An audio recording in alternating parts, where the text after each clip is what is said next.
Welcome everyone to my channel. आज हम modern Indian history series को कंटिन्यू करते हुए इसका थर्ड लेक्चर स्टार्ट कर रहे हैं, that is British East India company in India. ये कंपनी कब बनी थी, इंग्लैंड में ये कंपनी कब बनी, फिर ये कंपनी इंडिया में कब आई, फिर इस कंपनी ने इंडिया में अपनी फैक्ट्री कब लगाई। ठीक है, तो हम जानते हैं लास्ट लेक्चर्स में हमने किया, सबसे पहले यूरोपियंस में से वास्को डी गामा आए थे यूरोप से इंडिया होते हुए। मैप में दिख रहा है आपको, यूजिंग ये रेड कलर का दिख रहा है, इस रास्ते को क्या बोलते हैं, Cape of Good Hope. Similarly Britishers ने भी केप ऑफ गुड होप को फॉलो किया और इंडिया आए थे। सबसे पहले अगर हम कंपनी देखें तो 1599 में इंग्लैंड में मर्चेंट एडवेंचरर्स नाम की कंपनी बनती है। इसे 1600 में नाम दिया जाता है ब्रिटिश ईस्ट इंडिया कंपनी। ठीक है, 1600 में ब्रिटिश ईस्ट इंडिया कंपनी कहा जाता है इसे। देन ये ब्रिटिश ईस्ट इंडिया कंपनी 1600 से 1605 में इंडिया में आती है। ठीक है, 1605 में ये इंडिया में आ जाएगी, 5 या 8 बोलते हैं। ठीक है, 1605 से 1608 में इंडिया में आती है ब्रिटिश ईस्ट इंडिया कंपनी। अब बेसिकली जितनी भी कंपनीज इंडिया में आई उसमें से सिर्फ एक ही थी जो प्राइवेट कंपनी थी, that is British East India company, जिसे एलिजाबेथ वहाँ की क्वीन ने 15 साल का कमर्शियल मोनोपोली चार्टर दिया था। अब ये क्या होता है कमर्शियली मोनोपोली चार्टर, कि आप जितनी भी यूरोप्स में कंट्री है उसमें से सिर्फ ब्रिटिश ईस्ट इंडिया कंपनी ही ऐसी कंपनी होगी जो इंडिया में जाके ट्रेड करेगी, बाकी कोई भी कंपनी यूरोप की इंडिया में जाके ट्रेड नहीं करेगी फॉर 15 ईयर्स। ठीक है, ब्रिटिश ईस्ट इंडिया कंपनी 1600 में एक प्राइवेट कंपनी थी, एलिजाबेथ ने 15 ईयर्स की उन्हें मोनोपोली दी थी। बट 1609 में किंग्स जेम्स ने इस चार्टर को, ठीक है, एलिजाबेथ ने 15 ईयर्स का चार्टर दिया था, पर किंग्स जेम्स ने क्या किया, 1609 में किंग्स जेम्स ने इस चार्टर को एक्सटेंड कर दिया अप टू इन्फिनाइट टाइम तक। ठीक है, देन 1605 में ब्रिटिश ईस्ट इंडिया कंपनी जब इंडिया आई थी तब जहांगीर रूल कर रहा था, पर जब ब्रिटिश ईस्ट इंडिया कंपनी 1600 में बनी थी तब अकबर रूल कर रहा था इंडिया में। वेरी वेरी इंपॉर्टेंट पॉइंट याद रखेंगे, ब्रिटिश ईस्ट इंडिया कंपनी 1600 में जब बनी थी तब इंडिया में अकबर रूल कर रहा था, और British East India company India जब आती है तो जहांगीर रूल कर रहा था। वेरी इंपॉर्टेंट पॉइंट, दोबारा से इसको पढ़ना। ठीक है, अब हम देखते हैं जब British East India company India आती है, ठीक है, इंडिया आएगी, इंडिया आके ट्रेड ही करने के लिए इंडिया आएगी, तो अपनी फैक्ट्री कहाँ लगाएगी और कब उन्हें परमिशन मिलेगी फैक्ट्री लगाने की। अब सबसे पहले BEIC जो लिखा है इसका क्या मतलब है, ब्रिटिश ईस्ट इंडिया कंपनी 1605 से 1608 के बीच में इंडिया आती है। ठीक है, जब British East India company India आती है तब यहाँ पर रूलर कौन थे इंडिया में, जहांगीर। ठीक है, और जब ब्रिटिश ईस्ट इंडिया कंपनी बनी थी ब्रिटेन में तब कौन थे रूलर इंडिया में, तब अकबर थे। अब ब्रिटिश ईस्ट इंडिया कंपनी 1605 से 1608 में जब इंडिया में आती है तो अब हम देखेंगे नॉर्थ इंडिया में किसका रूल था उस टाइम पर और साउथ इंडिया में किसका रूल था उस टाइम पर। ठीक है, तो नॉर्थ इंडिया में कौन रूलर था जब British East India company India में आई, और साउथ इंडिया में किसका रूल चल रहा था, रूलर कौन था जब British East India company India I. तो नॉर्थ इंडिया में पहले हम देखते हैं मुगल्स का रूल था जब British East India company India आती है। ये पूछते हैं क्वेश्चन, ठीक है, कि ब्रिटिश ईस्ट इंडिया कंपनी जब इंडिया आती है तब नॉर्थ इंडिया में किसका रूल था, तो कौन रूल कर रहे थे नॉर्थ इंडिया में, मुगल्स रूल कर रहे थे। ठीक है, मुगल का शासन चल रहा था उस टाइम पर। ठीक है, तो हम इसे कंटिन्यू करते हैं। मुगल का शासन चल रहा था, मुगल में से कौन से मुगल रूलर थे उस टाइम पर, तो British East India company India आती है तो नॉर्थ में किसका रूल था, नॉर्थ इंडिया में किसका रूल था, मुगल का रूल चल रहा था, मुगल के शासक थे, और उस टाइम मुगल के कौन से शासक रूल कर रहे थे, जहांगीर। ठीक है, तो ब्रिटिश ईस्ट इंडिया कंपनी जब इंडिया आती है तो नॉर्थ इंडिया में जहांगीर रूल कर रहे थे, जबकि ब्रिटिश ईस्ट इंडिया कंपनी जब 1600 में ब्रिटेन में बनी थी तब अगर हम पूछें इंडिया में किसका रूल था, अकबर का रूल था। पर जब British East India company India आती है तो उस टाइम पर मुगल रूलर कौन थे हमारे पास, जहांगीर थे। ठीक है, अब जहांगीर के कोर्ट में जाएगी ब्रिटिश ईस्ट इंडिया कंपनी, क्योंकि British East India company basically India में ट्रेड करने आई है स्पाइसेस का। तो 1608 में जहांगीर के कोर्ट में ब्रिटिश ईस्ट इंडिया कंपनी में से कौन जाएगा उनके कोर्ट में और परमिशन मांगेगा कि हमें यहाँ पर एक फैक्ट्री लगाने दी जाए, ठीक है, फॉर ट्रेड। तो 1608-1609 में ब्रिटिश ईस्ट इंडिया कंपनी के कैप्टन हॉकिन, ठीक है, कैप्टन हॉकिंस जहांगीर के दरबार में जाते हैं, जहांगीर के कोर्ट में जाते हैं और बोलते हैं हमें यहाँ फैक्ट्री लगाने की परमिशन चाहिए। ठीक है, कैप्टन हॉकिंस जाकर परमिशन मांगते हैं जहांगीर के कोर्ट में और वो तुर्किश लैंग्वेज में बात करते हैं। ठीक है, तुर्किश लैंग्वेज में भी बात करते हैं, वहाँ जाकर उनके तुर्किश लैंग्वेज आती थी। जहांगीर इससे क्वाइट इम्प्रेस होता है कि जो कैप्टन हॉकिंस हैं, ब्रिटिशर्स हैं, इन्हें तुर्किश भाषा भी आती है, तो उससे वो इम्प्रेस हो गए। ठीक है, अगर हमारी कोई लैंग्वेज है, बाहर से आकर हमारी लैंग्वेज में ही बात करें हमसे, तो हम ज़्यादा इम्प्रेस हो जाते हैं। तो जहांगीर ने क्या किया, ट्रेडिंग राइट्स कैप्टन हॉकिंस को फैक्ट्री बनाने की परमिशन तो नहीं दी, पर वो उनसे इम्प्रेस थे काफ़ी, और उन्होंने उनको क्या नाम दिया, इम्प्रेस होकर जहांगीर ने इंग्लिश खान, उन्होंने उनको क्या नाम दिया, कैप्टन हॉकिंस को इंग्लिश खान नाम दिया, पर फैक्ट्री लगाने की परमिशन नहीं दी।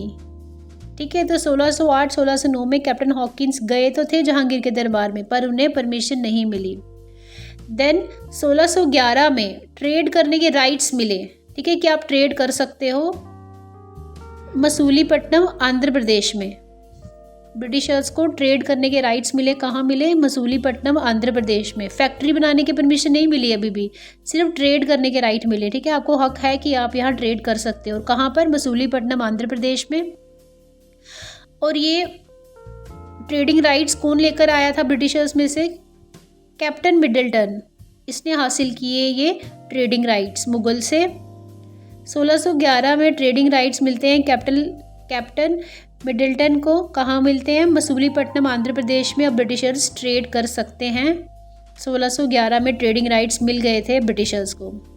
नेक्स्ट हमारे पास आ जाएगा, अभी तक ब्रिटिशर्स को फैक्ट्री लगाने की परमिशन नहीं मिली है। ठीक है, ट्रेडिंग राइट्स मिल चुके हैं उन्हें कि आप ट्रेड कर सकते हो मसूलीपट्टनम, जो अभी के टाइम में कौन सी जगह है, आंध्र प्रदेश।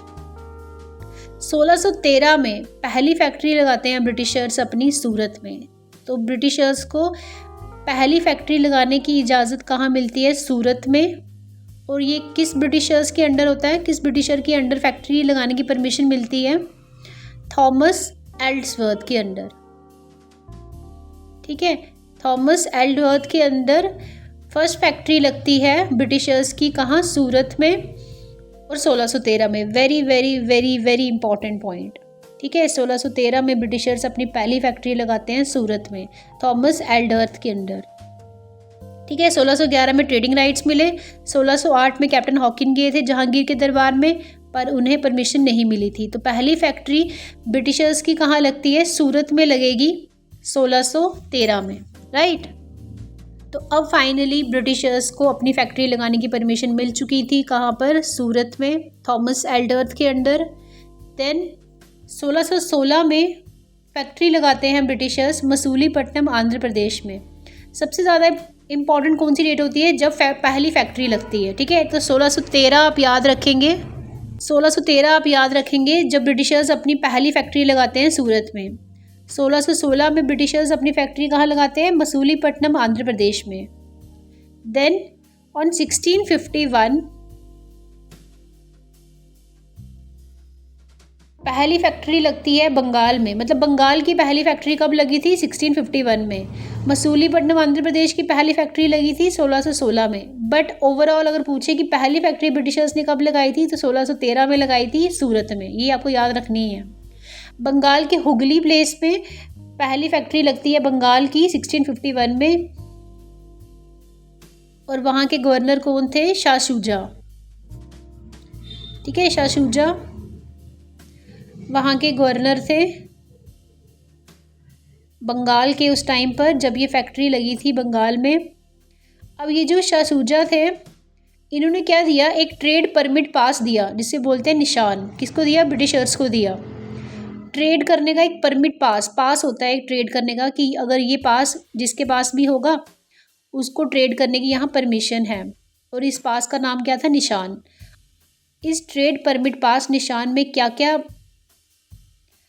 खासियत थी कि अगर ब्रिटिशर्स 3000 पर ईयर का देंगे तो वो बंगाल में ट्रेड कर सकते हैं। ठीक है, तो पहली फैक्ट्री बंगाल के हुगली में लगती है, जिसमें गवर्नर शाह शुजा ने ट्रेड का परमिट पास निशान दिया, किसको, ब्रिटिशर्स को, और बोला ब्रिटिशर्स को कि अगर आप क्या करोगे, 3,000 प्रति वर्ष हमें दोगे तो आपको ट्रेड कर सकते हो आप बंगाल में। कौन कर सकते हैं, ब्रिटिशर्स कर सकते हैं ट्रेड बंगाल में, अगर उनके पास निशान नाम का एक ट्रेड परमिट पास होगा। देन इन 1698 बंगाल का जो फोर्ट विलियम था, 1698 में बंगाल का फोर्ट विलियम को किसने बनाया, जॉब चेरनॉक ने। ठीक है, बंगाल के फोर्ट विलियम को किसने बनाया था, जॉब चेरनॉक में। ये आगे काम आएगा फोर्ट विलियम, इसलिए थोड़ा आगे यहाँ बता रही हूँ। देन इन 1707 औरंगज़ेब की डेथ हो जाती है। 1707 में औरंगज़ेब की डेथ हो जाती है और ये टर्निंग पॉइंट बनता है ब्रिटिशर्स के लिए, क्योंकि मुग़ल का one of the strongest ruler Aurangzeb की डेथ हो जाती है 1707 में। औरंगज़ेब ने रूल किया था 1658 to 1707 in India. So after the death of Aurangzeb in 1707 यहाँ से स्टार्ट हो जाता है गोल्डन पीरियड ब्रिटिशर्स का, क्योंकि जो औरंगज़ेब था मुग़ल का एक बहुत इम्पॉर्टेंट और बहुत सशक्त रूलर था। ठीक है, तो औरंगज़ेब की डेथ के बाद मुग़ल एम्पायर एक तरह से बिखर जाता है और छोटे छोटे मुग़ल रूलर आते हैं। उसके बाद काफ़ी वीक मुग़ल रूल शुरू हो जाता है और गोल्डन टाइम किसका शुरू हो जाता है, ब्रिटिशर्स का, क्योंकि उसने देखे जो सबसे इम्पॉर्टेंट सबसे सशक्त उनका रूलर था वो तो मर गया। अब उसके बाद सिर्फ क्या आएंगे, वीक मुग़ल रूलर्स आएंगे। ठीक है, जो ब्रिटिशर्स के लिए फ़ायदेमंद रहेगा। उनमें से एक वीक मुग़ल रूलर का नाम क्या है, फारुखशियार। औरंगज़ेब की डेथ के बाद एक वीक मुग़ल रूलर था फारुखशियार। इसके अंडर देखते हैं, क्योंकि इसके अंडर काफ़ी इम्पोर्टेंट इवेंट हुए थे। 1707 में फारुखशियार ने जॉन सुरमन को एक फरमान पास किया जिसे बोलते हैं फारुखशियार फरमान। ठीक है, रॉयल डेक्री एक डॉक्यूमेंट होता है। ठीक है, ये फारुखशियार फरमान या रॉयल डेक्री क्या होता है, ये एक डॉक्यूमेंट होता है जो फारुखशियार, जो कि एक वीक मुग़ल रूलर था after the death of Aurangzeb, उसने क्या किया, ब्रिटिशर जॉन सुरमन को एक डॉक्यूमेंट इशू किया जिसे बोलते हैं रॉयल डेक्री या बोलते हैं फारुखशियार फरमान। इसमें क्या था, इस फारुखशियार फरमान में क्या पॉइंट्स थे इम्पॉर्टेंट, जो यू टर्न ले लेगा बिल्कुल, ब्रिटिशर्स के लिए गोल्डन टाइम शुरू कर देगा बिल्कुल। ठीक है, तो फारुखशियार फरमान इज़ वेरी इंपॉर्टेंट, जो 1717 में फारुखशियार ने जॉन सुरमान को इशू किया था, फारुखशियार फरमान। अब इसमें क्या बोला गया था फारुखशियार फरमान में कि ब्रिटिशर्स अगर हमें किसे, फारुखशियार को, ठीक है, फारुखशियार ने बोला ब्रिटिशर्स को, अगर आप मुझे प्रति ईयर, ठीक है, एवरी ईयर 3,000 रुपये देते हो तो बंगाल में आप टैक्स फ्री ट्रेड कर सकते हो। ठीक है, ये फारुखशियार फरमान के कुछ पॉइंट्स हैं। अगर ब्रिटिशर्स 3,000 प्रति ईयर फारुखशियार को देंगे तो ब्रिटिशर्स बंगाल में टैक्स फ्री ट्रेड कर सकते हैं, उन्हें टैक्स देने की कोई ज़रूरत नहीं है, वो ट्रेड कर सकते हैं बंगाल में सिर्फ। ठीक है, और 10,000 एवरी ईयर देते हैं तो वो सूरत में भी टैक्स फ्री ट्रेड कर सकते हैं। 3,000 देंगे अगर हर साल तो बंगाल में टैक्स फ्री ट्रेड कर सकते हैं, और अगर 10,000 देंगे हर साल तो वो सूरत में भी टैक्स फ्री ट्रेड कर सकते हैं। ये पैसे किसको देने हैं, ब्रिटिशर्स को देने हैं, फारुखशियार को। ठीक है, अंडर फारुखशियार फरमान। और क्या है थर्ड इम्पॉर्टेंट पॉइंट यहाँ, कि मुंबई में जो ब्रिटिशर्स अपने कॉइन यूज़ कर रहे थे उन्हें भी मुग़ल एम्पायर में अब एक्सेप्ट कर लिया जाएगा। ऐसे किसने बोला, फारुखशियार ने बोला अपने फारुखशियार फरमान में।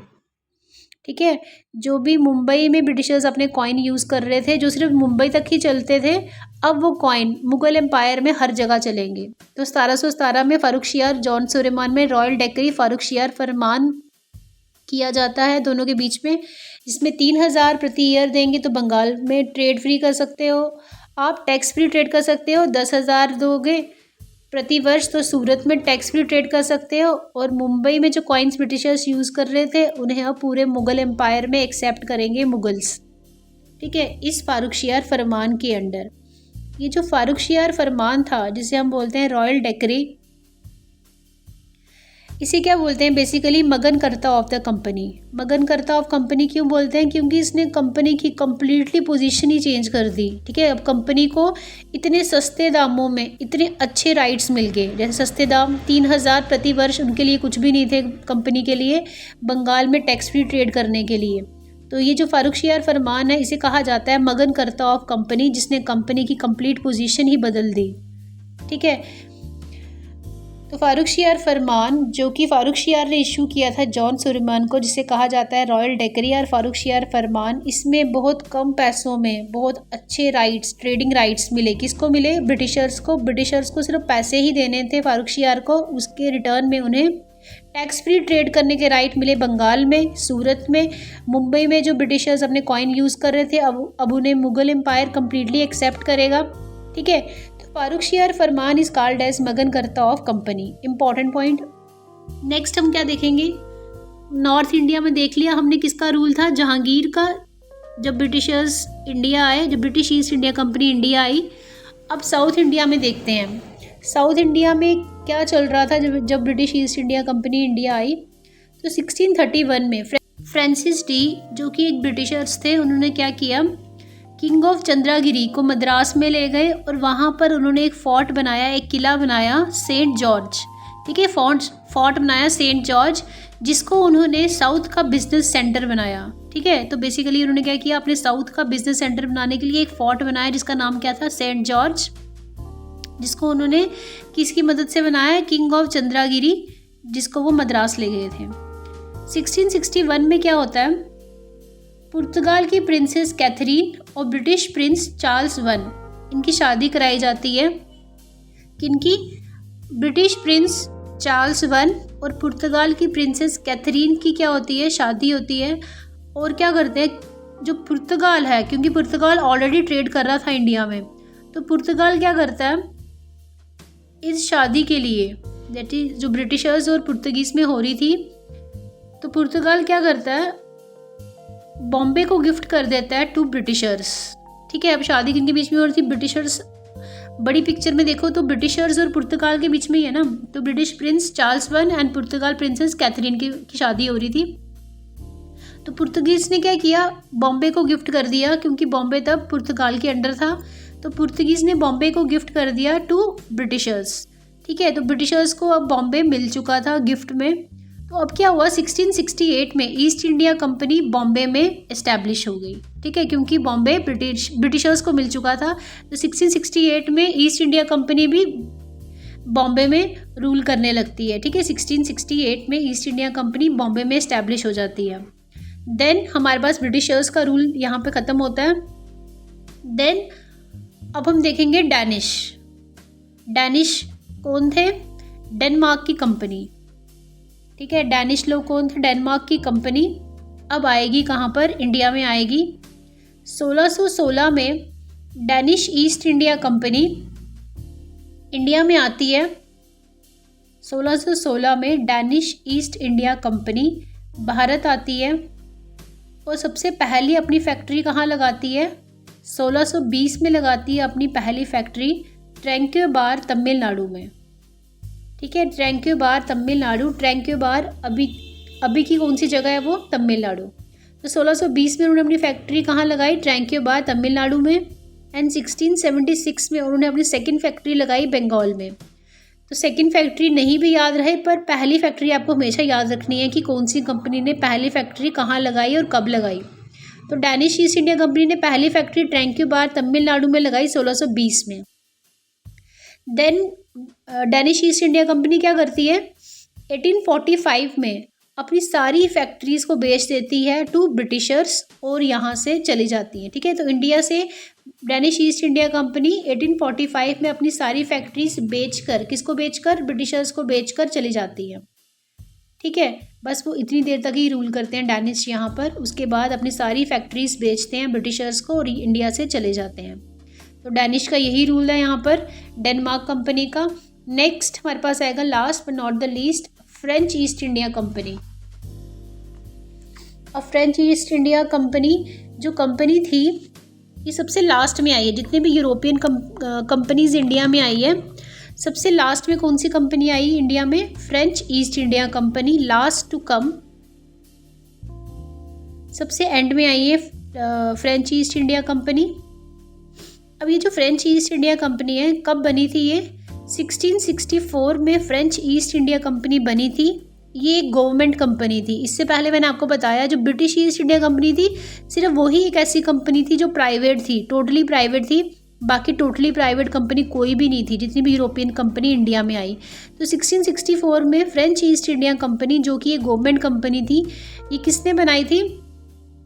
किस किंग के अंडर बनी थी? प्रिंस लुइस 4 के अंडर बनी थी। ठीक है, प्रिंस लुइस 4 के अंडर ये कंपनी बनी थी, फ्रेंच ईस्ट इंडिया कंपनी, जो एक गवर्नमेंट कंपनी थी। अब ये कंपनी इंडिया में कब आती है? 1664 में तो ये बनी थी फ्रेंच में, फ्रांस में।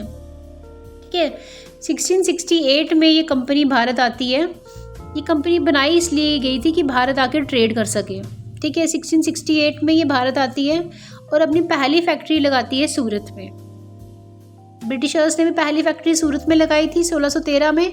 फ्रेंच ने अपनी पहली फैक्ट्री भी सूरत में लगाई, और कब लगाई? 1668 में।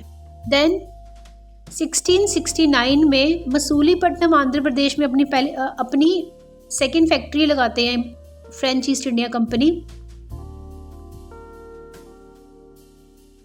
ठीक है, तो पहली फैक्ट्री इंपॉर्टेंट आप याद रखेंगे। पहली फैक्ट्री फ्रेंच ने कब लगाई? फ्रेंच ईस्ट इंडिया कंपनी ने 1668 में सूरत में लगाई। देन इन 1674 फ्रांसिस मार्टिन, एक फ्रेंच थे ये, इन्होंने क्या किया? पौंडीचेरी को फाउंड किया। ठीक है, तो पौंडीचेरी को फाउंड करने वाले कौन थे? फ्रेंच थे। और कौन थे? Francis Martin. ठीक है, तो इन्होंने फाउंड किया था पौंडीचेरी को 1674 में।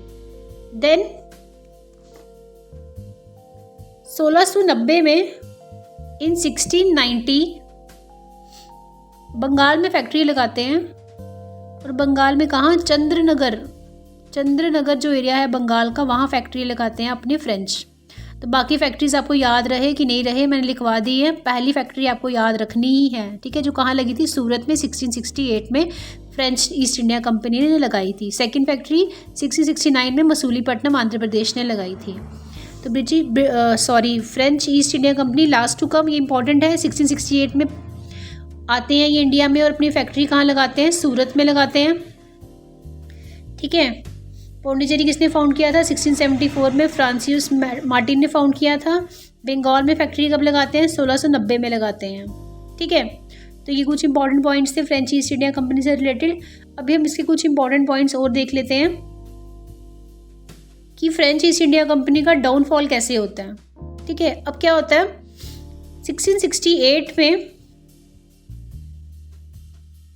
1668 से लेकर 1742 तक फ्रेंच ईस्ट इंडिया कंपनी जो है वो ट्रेड करती है इंडिया में। ठीक है, 1668 टू 1742 तक French East India company trade करती है इंडिया। इसी दौरान 1668 टू 1742 जब French East India company trade करती है इंडिया में, उसी दौरान एक इम्पॉर्टेंट गवर्नर थे, दैट इज़ जोसेफ डुप्लेक्स, जो पॉलिटिकल कंट्रोल भी चाहते थे इंडिया में। ठीक है, अभी तक वो सिर्फ ट्रेड ही कर रहे थे। 1668 से 1742 तक फ्रेंच ईस्ट इंडिया कंपनी सिर्फ ट्रेड ही कर रही थी इंडिया में। उनका माइंडसेट सिर्फ ट्रेडिंग का ही था। बट उनके एक गवर्नर जोसेफ डुप्लेक्स का क्या माइंड हुआ? चेंज हुआ कि हमें इंडिया में पॉलिटिकल कंट्रोल भी चाहिए। ठीक है, वही वजह बना फ्रेंच ईस्ट इंडिया कंपनी के डाउनफॉल का इंडिया में। कैसे? अभी हम देखते हैं। तो बेसिकली क्या हुआ? फ्रेंच ईस्ट इंडिया कंपनी 1668 से 1742 तक सिर्फ ट्रेडिंग का ही सोचकर इंडिया में ट्रेड कर रही थी और उनका कोई भी और मोटिव नहीं था। पर वहाँ के गवर्नर जोसेफ ने क्या किया? सोचा कि अब हमें पॉलिटिकल कंट्रोल भी चाहिए। ठीक है, पॉलिटिकल कंट्रोल भी चाहिए। तो अब क्या हुआ? ऑलरेडी कौन ट्रेड कर रहा था वहाँ पर? ब्रिटिशर्स भी थे और फ्रेंच ईस्ट इंडिया कंपनी भी थी। तो ट्रेडिंग का सिर्फ फ्रेंच ईस्ट इंडिया कंपनी का दिमाग था। ठीक है, पर ब्रिटिशर्स का ट्रेडिंग का भी था और पॉलिटिकल भी वो कंट्रोल चाहते थे। तो फ्रेंच के दिमाग में भी आ गया कि हमें भी पॉलिटिकल कंट्रोल चाहिए इंडिया पर। तो यही बनता है कन्फ्लिक्ट की वजह between British East India company and French East India company के बीच में कन्फ्लिक्ट होता है, ट्रेडिंग को लेके भी और पॉलिटिकल कॉन्फ्लिक्ट भी शुरू हो जाता है, जिसका रिजल्ट क्या होता है? उनके बीच में 3 बहुत बड़ी वॉर्स होती हैं। किनके बीच में? फ्रेंच और ब्रिटिशर्स के बीच में 3 कार्नेटिक वॉर्स, और इन्हें बोलते हैं हम 3 कर्नाटका की वॉर होती है। किसके बीच में? फ्रेंच ईस्ट इंडिया कंपनी और ब्रिटिश ईस्ट इंडिया कंपनी के बीच में। क्या रीज़न था? क्योंकि दोनों ही ट्रेडिंग भी करना चाहते थे यहाँ पर और दोनों ही पॉलिटिकल कंट्रोल भी चाहते थे इंडिया में। तो 3 बड़ी कार्नेटिक वॉर जो इंडिया में हुई इंडिया में थी ये वॉर, ठीक है। 3 कार्नेटिक वॉर इंडिया में होगी, पर वजह इंडिया नहीं था, वजह वो दोनों आपस में ही थे। दोनों के कन्फ्लिक्ट, किनके conflict? French East India company और ब्रिटिश ईस्ट इंडिया कंपनी के आपस के कन्फ्लिक्ट की वजह से ये लड़ाई एक पहली ऐसी लड़ाई थी जो इंडिया में होती है, पर वजह कोई और था। वजह कौन थे? वो दोनों आपस में ही थे दोनों। अब ये दोनों 3 लड़ाइयाँ लड़ते हैं 1746 to 48 तक। पहली Carnatic war, second Carnatic war 1749 to 1754, third Carnatic war हमारी सबसे इंपॉर्टेंट है और इसे ही हम देखेंगे हम डिटेल में। 1758 to 1763 तक चलती है तीसरी कार्नेटिक वॉर, जिसमें क्या इंपॉर्टेंट एक डेट है 1760, जिसमें वॉन्डीवॉश बैटल होती है। वॉर में कई ज़्यादा बैटल्स होती हैं, उसमें से एक इम्पॉर्टेंट बैटल थी 1760 की Wandiwash battle between French and Britishers, जिसमें फ्रेंच की तरफ से कौन लड़ रहे थे? लाली, एंड ब्रिटिशर्स की तरफ से कौन लड़ रहे थे? एयरकूट। तो फाइनली इसमें कौन विनर होता है? ब्रिटिशर्स जीत जाते हैं, वो स्ट्रॉन्ग थे काफ़ी। French East India company lose this battle, and finally this Wandiwash battle of 1760 जो कि थर्ड कार्नेटिक वॉर में हुई थी leads to the downfall of the French East India company. तो पूछा जाता है कि फ्रेंच ईस्ट इंडिया कंपनी का वॉश आउट मतलब कंप्लीटली डाउनफॉल, कंप्लीटली यहाँ से कब रिमूव हो गई इंडिया से फ्रेंच ईस्ट इंडिया कंपनी? इसी बैटल में। कौन सी बैटल में? वॉन्डीवॉश की बैटल, जो कि 1760 में हुई थी, तीसरी कार्नेटिक वॉर में, ठीक है। तीसरी कार्नेटिक वॉर 1760 में वॉन्डीवॉश की बैटल जो कि फ्रेंच और ब्रिटिशर्स के बीच में हुई थी। फ्रेंच की तरफ से लाली लड़ रहे थे, मतलब लाली लीड कर रहे थे, कैप्टन लॉली, और ब्रिटिशर्स की तरफ से कैप्टन थे एयरकूट। ब्रिटिशर्स जीतते हैं और फ्रेंच का क्या हो जाता है? यहाँ से कम्प्लीटली वॉश आउट हो जाता है, ठीक है। तो French East India company completely India से वॉश आउट हो जाती है, ठीक है। तो इस तरह से हमारी ये 5 कंपनीज़ का हमने थोड़ा करके इंट्रो देख लिया कि वो कैसे आए, कैसे रूल किया, कहाँ पहली फैक्ट्री लगाई और कैसे उनका वॉश आउट हुआ।